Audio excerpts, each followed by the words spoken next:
Buenos días a todos y todas en esta mañana y quiero llevaros de nuevo al Salmo 119, versículos 113 al 120. Y de nuevo espero, deseo, necesito y pido a Dios que en esta mañana nos hable. Es el deseo, creo que de todos, es nuestra petición, pero también es vuestra necesidad. Hemos venido un grupo de, como decía nuestro hermano Matías, de ciudadanos celestiales desesperados por la presencia de Dios. Y necesitamos, queremos que Dios nos hable. Hemos dado a Él nuestra adoración, nuestra alabanza y ahora vamos a meditar su palabra. Salmo 119, versículos 113 en adelante. Aborrezco a los hombres hipócritas, pero amo tu ley. Mi escondedero y mi escudo eres tú. En tu palabra he esperado. Apartaos de mí, malignos, pues yo guardaré los mandamientos de mi Dios. Susténtame conforme a tu palabra y viviré, y no quede yo avergonzado de mi esperanza. Sosténme y seré salvo. Me regocijaré siempre en tus estatutos. Hollaste a todos los que se desvían de tus estatutos, porque su astucia es falsedad.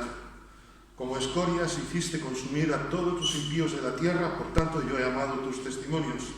Mi carne se ha estremecido por temor de ti, y de tus juicios tengo miedo. Iba a preguntaros si recordáis el último texto que meditamos, pero no me quiero llevar una decepción en esta mañana, así que no os preocupéis. No hace falta que lo recordéis, lo digo con mucho cariño. Vamos hoy a centrarnos en el versículo 118 especialmente. Hollaste a todos los que se desvían de tus estatutos. Como dijimos en un momento determinado, al principio, la primera introducción de esta serie, la perspectiva del salmista, la perspectiva del hombre en la antigüedad, en el Antiguo Testamento especialmente, es que la ley de Dios es digna de ser amada. Y cuando se pensaba en la ley de Dios, se pensaba como en algo, no como un problema, no una imposición, sino algo que sea amado, que merece la pena enamorarnos de esa ley.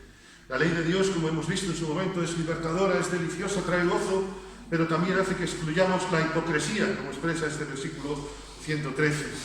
El amor de Dios nos lleva a varias cosas, y hoy quiero centrarnos, como digo, en el 118. El amor a la ley de Dios nos lleva a tener que reconocer que Dios no nos puede bendecir, que Dios no puede dar bendición cuando su palabra es rechazada. No nos olvidemos que a veces Satanás se disfraza como ángel de luz y puede traer espejismos. Los espejismos son esas figuras que surgen en medio del desierto, en medio de la necesidad, que parece que hay un oasis cerca y realmente por la necesidad y por el calor y por una serie de circunstancias se piensa que el agua está allí, pero el agua está a cientos a veces de kilómetros. Y a veces Satanás hace lo mismo. Cuando se abandona la ley de Dios no puede haber bendición. Dice, hollaste. Y es muy interesante esta palabra. No solamente Dios rechaza al que, no solamente a Dios no le gusta al que se desvía de su palabra, sino que le holla. Hollar significa abatir, despreciar, humillar, pisotear. Hollar es hacerlo trizas, valga la expresión. La Reina Valera contemporánea traduce humillas. La Biblia de las Américas traduce has rechazado. Atropellaste, dice otra versión, desprecias. Y la traducción en lenguaje actual es muy elocuente. No los quieres tener cerca, los tratas como a basura. La basura siempre se trata, digamos así, mal, valga la expresión. Se le trata como lo peor. Nadie quiere tener basura en su sano juicio, ¿verdad? Otra cosa es el síndrome de Diógenes, pero eso es otro punto y aparte. Dios no tiene el síndrome de Diógenes, ni mucho menos. Y en esta mañana, que somos, no, creo que todos, o casi todos, espero, creyentes en el Señor, que hemos aceptado a Jesucristo como Salvador, es fácil pensar qué bien está esto para los que no conocen a Cristo. Pero mira, si fuera para los que no conocen a Cristo, tú y yo no estaríamos aquí meditando esto. No por el predicador, sino por la misericordia de Dios. Esto es una llamada de atención a nosotros. Es fácil desviarnos de los estatutos del Señor. Es fácil desviarnos de lo que es la palabra y los conceptos de Dios. Engañoso es el corazón más que todas las cosas. Permitidme hacer una paráfrasis de ese versículo. Engañoso es mi corazón, deberíamos decir cada uno. Javier, tu corazón es engañoso. Y a mí no me pones responsabilidad. Pero yo no puedo pensar en Eduardo, Javier, sino que tengo que pensar en mí. No es egoísmo, ¿me entendéis, verdad? Porque la palabra de Dios, si estamos en esta mañana aquí, si nos estáis siguiendo por cualquiera de las redes sociales, no es para el que está al lado, es para cada uno de nosotros. Como decía Einstein, Dios no juega a los dados. O ya está. Es tremendo, ¿verdad? Recordamos al autor de Hebreos, cuando en Hebreos 10:31 nos dice: horrenda cosa es caer en manos del Dios vivo. Una versión, traducción en lenguaje actual, dice: qué terrible debe ser que el Dios de la vida tenga que castigarnos. Os voy a confesar un secreto, incluso en las redes sociales, no me importa, pero bueno, si queda entre nosotros no pasa nada. No tengo ganas que me muerda un perro. No sé vosotros. Y cuando pienso en la mordida de un perro, digo, qué tremendo tiene que ser la mordida de un perro. Yo no sé si alguno de vosotros quiere que un perro le muerda, ¿verdad que no? O un leopardo, en fin, pon el bicho que quieras. O una medusa, esas que tanto gustan en verano, ¿verdad? Pues cuando uno piensa en el horror que tiene que ser eso, mucho más tenemos que pensar en el horror que tiene que ser caer, que Dios nos tenga que castigar. Os lo he dicho alguna vez, queridos hermanos, cuando pienso en Hebreos 10:31, pienso en algo. Hay muchos versículos de la Escritura que a mí me gustaría ver cumplidos en mi vida. A mí me gustaría, como predicador, como siervo de Dios, aún en mis limitaciones, me gustaría ver cumplido en cada uno de vosotros. Pero este versículo os lo aseguro que no. De Hebreos 10:31. Que cualquiera de nosotros tenga que caer en las manos de Dios. Yo sinceramente desearía que ninguno de los que estáis aquí, de los que nos siguen, pueda estarlo, como tampoco lo deseo para mí. Por eso necesitamos vivificarnos, como dice el Salmo 119 una y otra vez. Necesitamos afianzarnos, necesitamos ser revitalizados por la palabra. Solemos recordar con frecuencia que Dios tiene misericordia. Solemos recordar con frecuencia que Dios es amor, que no solamente tiene amor, sino que es amor. Pero pocas veces recordamos que Dios es juez. Y que, como la Escritura misma enseña, y recordaremos seguramente de memoria, Dios no tiene por inocente al culpable. Mirad, esta mañana vamos a recordar la entrega de Cristo, el sacrificio de Cristo. Jesús no se entregó en la cruz por un acto de bonomía, por un acto de, permitidme, de bondad, sino que se entregó por un acto de amor, porque el amor es superior a la bondad. Se habla de bonomía, de ser un bonachón. Jesús no fue un bonachón. Si fuera eso, sería como nosotros. Jesús se entregó por amor a nosotros. Dios no tiene por inocente al culpable. Solemos decir muchas veces que Dios rechaza al pecado, pero que ama al pecador. Y esto, me atrevo a decir, es relativamente cierto y relativamente no. Es cierto que Dios rechaza totalmente al pecado y que también rechaza al pecador que no quiere arrepentirse. Dios rechaza el pecado y rechaza al pecador, si bien Dios muestra misericordia cuando el pecador le confiesa sus pecados. Pero si tú y yo, si cualquiera persiste en sus pecados, Dios no puede manifestar su amor para nosotros. Porque, permitidme la expresión, estamos cerrando la puerta al perdón de Dios, al amor de Dios. Si yo persisto en pecar, Dios no pide, como tantas veces he dicho, Dios no pide perfección de ti y de mí, Dios pide entrega, Dios pide consagración, Dios pide santidad de ti y de mí. Yo no veo en ningún sitio de la Escritura que Dios pida perfección. Somos perfectos en Él porque somos justificados, pero eso es una cuestión de Dios haciendo en nosotros, no nosotros. Dios pide entrega de nosotros.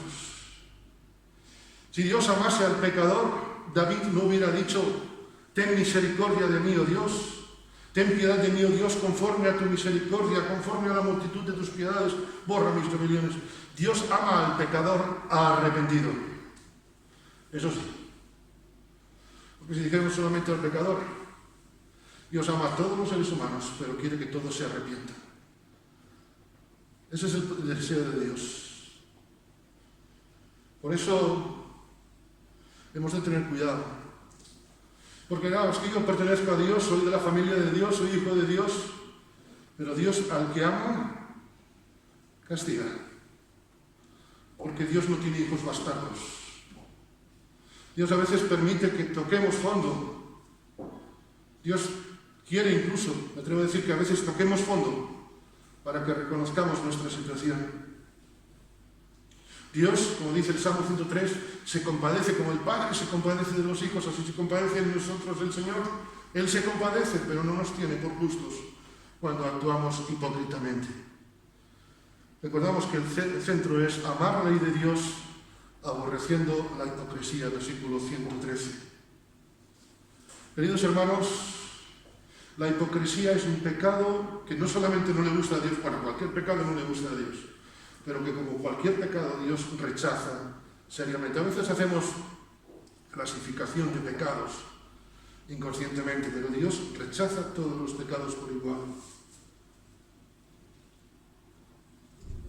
Cuando rechazamos el consejo de Dios, cuando rechazamos la autoridad de Dios en nuestra vida, recordemos que no nos diferenciamos nada de aquellos fariseos a los cuales Jesús llamaba hipócritas.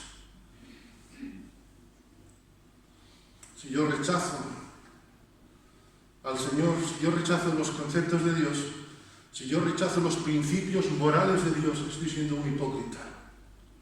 Bueno, voy a decirlo suavemente, ¿vale? Si rechazo los conceptos de Dios, si rechazo los principios morales, etcétera, de Dios, estoy jugando a ser cristiano sin serlo. La hipocresía entra en nuestra vida cuando dejamos de lado la autenticidad de la palabra. Cuando usamos la palabra a nuestro antojo. Yo me aferro a esto y ya está. Es como el que tiene un paracaídas. Si yo voy con el paracaídas, me tiro con el paracaídas, pero hay cosas que tienes que hacer con el paracaídas. Tienes que tirar de las anillas. Y a veces nos cuesta tirar de las anillas, así viene después. Ah, pero yo sigo con el paracaídas. Seguramente en algún cementerio habrá alguna lápida que diga, aquí yace uno que se lanzó con paracaídas, pero que no lo vio. Y así nos pasa a nosotros. Cuando tergiversamos la palabra para intentar conseguir lo que queremos, es que la palabra dice esto y por esto, pero a veces estamos tergiversando, sacando. Queridos hermanos, el llamado bíblico, el llamado de Dios, sigue gritando hoy, como en los tiempos de la iglesia primitiva, y Pablo le dice a Timoteo en 2 de Timoteo 2:15, procura con diligencia presentarte a Dios, aprobado como obrero que no tiene de qué avergonzarse, que traza, que usa bien la palabra de verdad. La traducción de la Biblia de las Américas me ha gustado mucho. Dice, procura con diligencia presentarte a Dios aprobado como obrero que no tiene de qué avergonzarse, y me gusta mucho esta expresión última, que maneja con precisión la palabra de verdad. Y pensaba, espero que me perdonen, nuestros hermanos Pablo y Matías. El trabajo que nuestros hermanos ejercen en la óptica, como dentista, es un trabajo de precisión, ¿verdad? Si Pablo no hace bien la precisión cuando calibra la vista, nos deja mal. Si Matías, en vez de coger una muela de la derecha, coge una de la izquierda, dice, coge una cualquiera. Si no, lo usa con precisión. Pero es que son muelas igual. A veces los creyentes hacemos igual. Es que yo me cojo este versículo, pero nos olvidamos de todo el contexto. Hace años le pasó esto a mi madre. Siento que esta mañana voy a por los dentistas. Pero mi madre fue a quitarse un diente y el dentista le estaba tirando de otro y él había anestesiado uno. Bueno, la pobre mujer gritó allí en arameo, ¿no? Pero a veces los creyentes somos así. que manejemos con precisión la palabra de verdad. Es interesante notar, hollaste a todos los que se desvían. Desviarse es la cosa más sencilla del mundo. ¿No os habéis desviado alguna vez sin querer? Yo muchas veces. Incluso ahora que tenemos esto del GPS, aún todavía nos ocurre. La mayor hipocresía, queridos hermanos, es creernos las mentiras que poco a poco vamos creándonos nosotros mismos. Y me puedes decir, es que la hipocresía es una tremenda problema, es lo que nos desvía de la palabra, cuando usamos la palabra sin precisión. Desviarse es lo más sencillo del mundo. ¿Sabes cómo se empieza a desviar uno? Con un pequeño paso, con un pequeño descuido. Mientras no recapacitas en el camino en el que estás, el domingo pasado llevamos a Hanna y a su esposo Rafa al aeropuerto de Coruña. Y cuando veníamos seguros por la autopista, muy tranquilos, siguiendo la autopista, conduciendo muy tranquilos los dos, en paz y en armonía. Pero cuando nos dimos cuenta estábamos en la provincia de Lugo. Visité Galicia, pero eso es otro día. Un desvío, yo no sé dónde me desvié. En algún momento no tomé la dirección correcta. Y Marisa dice, es que quedaba atrás. ¿Y de qué vale lo pasado si ya te has desviado?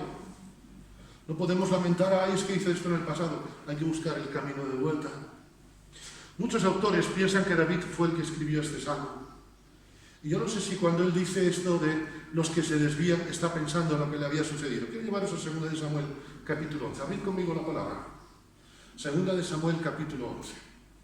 Y vamos a ver un desvío que tuvo David, para que veáis cómo Satanás se nos cuela, valga la expresión, nos cuela los goles por la escuadra. Leo 2 de Samuel, capítulo 11. Vamos a leer algunos versículos, vamos a ir poco a poco. 2 de Samuel 11:1. Aconteció al año siguiente, en el tiempo que salen los reyes a la guerra, que David envió a Joab y con él a sus siervos y a todo Israel, y destruyeron a los amonitas y sitiaron a Rabá. Hasta aquí todo muy bien. Fijaros la última frase. Pero David se quedó en Jerusalén. Qué triste es este pero. Los peros en la escritura son muy elocuentes. Todos en la guerra, pero David en casa. Tenía gente a su servicio. En teoría no pasaba nada porque David no fuese. Pero ¿sabéis dónde estaba el problema? No la teoría, sino la práctica.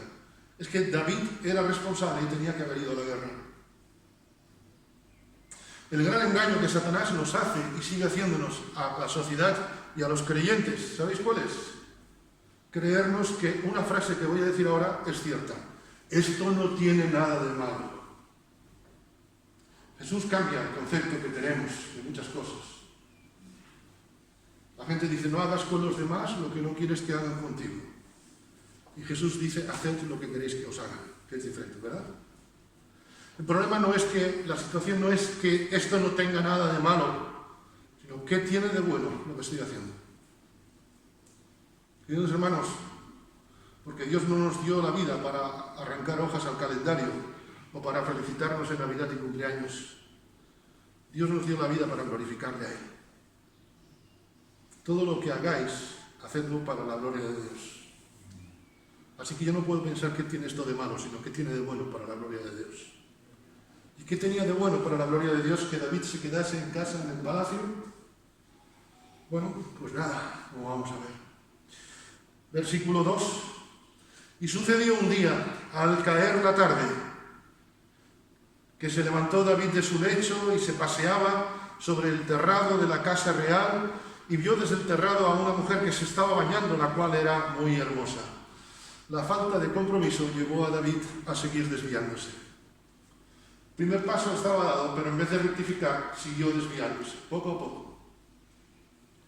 Al caer la tarde, David se levantó de su lecho. No sé si sería español por la siesta, no lo sé. Esto es permitidme una ironía.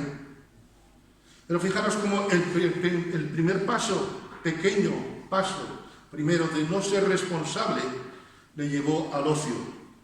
Mientras el pueblo madrugaba, mientras el pueblo se estaba, literalmente matando, él estaba en casa hasta la tarde.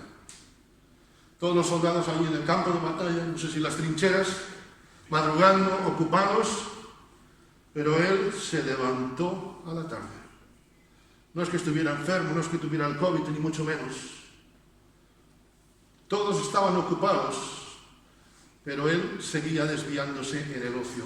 Decía mi abuela materna, un refrán, al hombre parado le tienta el pecado. Y desde luego, cuando no estamos ocupados, Satanás sabe cómo hacerlo, aún estando ocupados. Queridos hermanos, no nos creamos eso de la cultura del ocio. Por supuesto que es necesario, necesitamos, es conveniente relajarnos, distraernos, pero nunca antes de haber cumplido nuestras responsabilidades. En una de sus parábolas Jesús dice, Lucas 17:10, cuando hayáis hecho todo lo que os ha sido ordenado, decid, siervos inútiles somos, pues lo que debíamos hacer, hicimos. Cuando hayáis hecho todo lo que os ha sido ordenado. Somos siervos inútiles. ¿Estás siendo un siervo inútil para la gloria de Dios? ¿O un siervo ocioso? Y ese primer paso le llevó a un segundo, como hemos dicho, y el segundo le llevó al tercero, porque las escaleras van de escalón en escalón. Y vio, dice el versículo 2 al final, desde el terrado a una mujer que se estaba bañando, la cual era muy hermosa. No solamente se fijó que había alguien bañándose, sino que se empezó a mirar las medidas de aquella mujer, a ver cómo era. Y fijaros, es muy interesante esta palabra, el verbo, vio.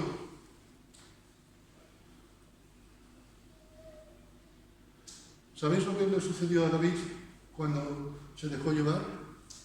Que perdió la visión. Miró donde no debía. David era el rey, como bien sabemos, pero en este versículo 2 David no tiene visión de rey. Cambió la visión de victoria por la visión de derrota, porque Satanás puso permitidme la expresión, un regalo muy hermoso, un envoltorio muy hermoso, pero era una visión de derrota. Los soldados, los militares en el campo de batalla, con una visión de triunfo, buscando la victoria, y él con una visión de pecado. A veces los creyentes hemos perdido la visión de hijos de Dios, porque miramos en dirección equivocada. ¿Tenemos visión de hijos de Dios? ¿Tenemos visión como hijos de Dios de las cosas? ¿O hemos asumido el molde? ¿Hemos asumido quizá las costumbres que la sociedad nos impone? Me temo que a veces esto es lo que me sucede. No sé si os sucede. Un poema, un viejo cántico dice: oh Señor, una visión más clara los tuyos necesitan. Si habéis resucitado con Cristo, poned vuestra mira en las cosas de arriba, no en las de la tierra. Y dice el versículo 3, entonces David envió a preguntar por ella. No solamente vio, David ya ha puesto, digamos así, la directa, sino que investigó lo que no debía. En vez de investigar cómo vencer al enemigo, estaba investigando cómo pecar. Porque todo lo que no sea glorificar a Dios es darle lugar a Satanás. Dice la Biblia, la Nueva Versión Internacional, este versículo 3, empieza diciendo: cuando vio, leo versículo 2, vio desde el terrado a una mujer que se estaba bañando, la cual era muy hermosa, por lo que David, como consecuencia de perder su visión, David se enredó en lo demás. En vez de interesarse, es interesante ver cómo en vez de interesarse cómo estaban los que le defendían en el campo de batalla, se estaba interesando por lo que no debía. No es que Dios ame a las mujeres, Dios quiera que las mujeres sean feas, no, por favor. Pero David, sabéis que no estaba mirando precisamente a Betsabé con buenos ojos, ¿verdad? Empezó a investigar quién era. ¿Sabes? Cuando perdemos tú y yo el interés en la palabra de Dios, ponemos el interés en el pecado. Por eso no es que tiene esto de malo, sino que tiene esto de bueno. Cuando tú y yo perdemos el interés en las cosas de Dios, y a veces decimos, no, es que yo oro al Señor todos los días, pero realmente tienes comunión con el Señor. Porque yo puedo decirle muchas cosas a mi esposa, pero no tener relación con ella. Yo puedo hablarle 20 cosas a mi esposa, Marisa, haz esto, Marisa, tráeme lo otro, Marisa, vamos aquí, ayúdame en esto, lo otro. Pero eso no significa que yo tenga relación con mi esposa. La relación es intimidad, es acercamiento. Y me temo que a veces tenemos un concepto de Dios como de Papá Noel, no de Dios para tener comunión con Él. La hipocresía, cuando se ha metido en nuestro corazón, nos lleva a perder el interés en lo que es Dios, aunque no nos olvidemos que somos hijos de Dios. David no olvidaba que era rey, pero se creía sus propias mentiras. Y el resultado lo sabemos, ¿verdad? David cometió adulterio, y cuando cometió el adulterio, quiso taparlo, ¿verdad? ¿Y cómo lo tapó? Asesinando a una persona, a un pobre.